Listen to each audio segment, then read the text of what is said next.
A lot of happy faces, a lot of hand clapping, a lot of people packed into the Dade County Government Center lobby to dedicate Metromover. Plenty of pomp and circumstance, plenty of speakers praising the latest link in Dade County's mass transit system. The combination of Metromover and Metrorail has already served as a major catalyst for new growth and vitality in downtown Miami. I submit that the People Mover is a sign of a refreshing new trend, buttressed by unprecedented city and county cooperation. Miamians are universally supportive of this leg in the system. But this ceremony isn't all smiles. Though Metromover is now open, it isn't finished. The county still wants to extend it along Brickell Avenue and to the Omni, but the federal government has said no. No, at least until Dade County comes up with more money to pay for the new legs. The federal government has paid about half of Metromover's $165 million total cost thus far.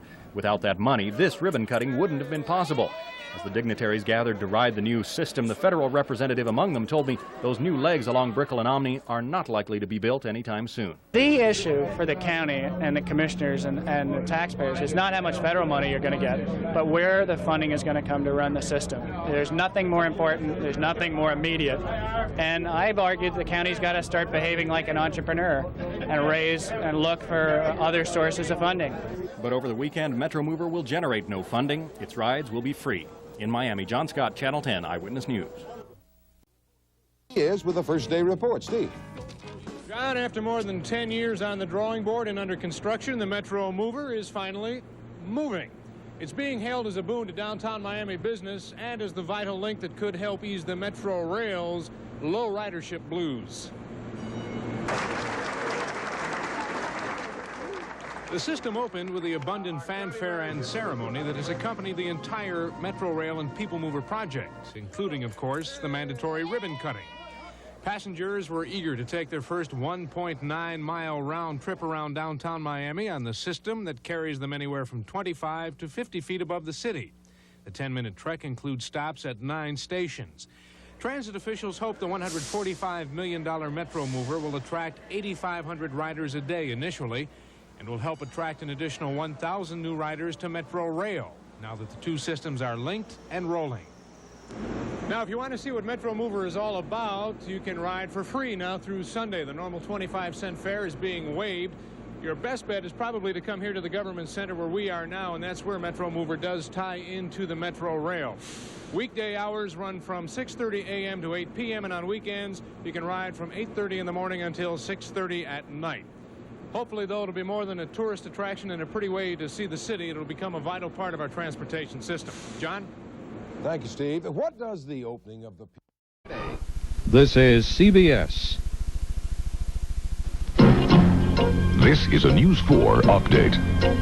Good evening. An American rocket went up in flames today just seconds after launch. It was believed to be carrying a secret spy satellite. Smooth riding today for Metromover on its first full day of service with everyone riding for free. Join us for News 4 at 11.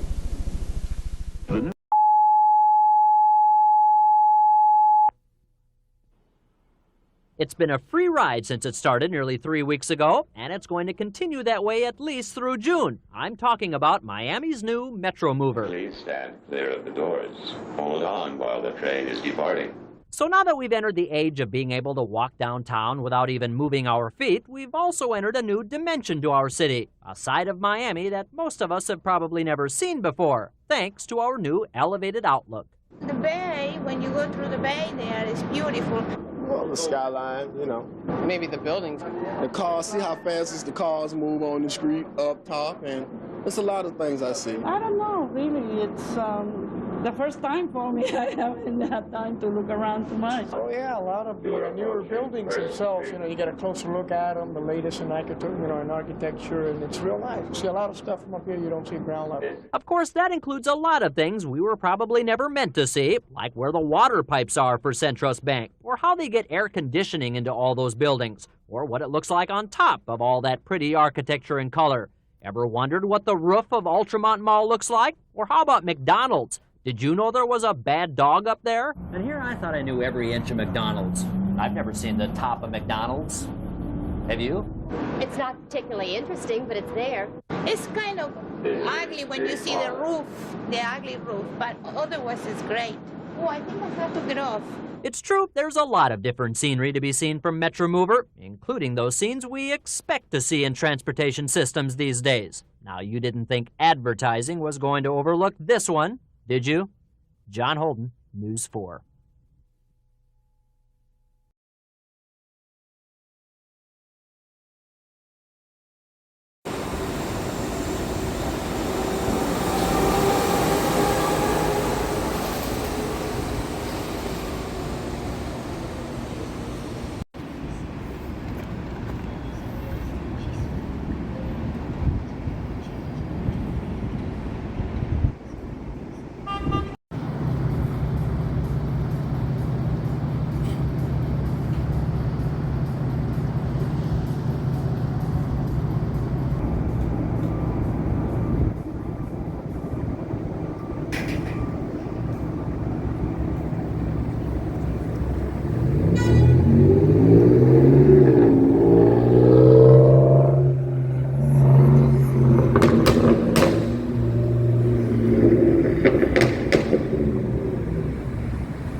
$66 to show me on board vehicle 50.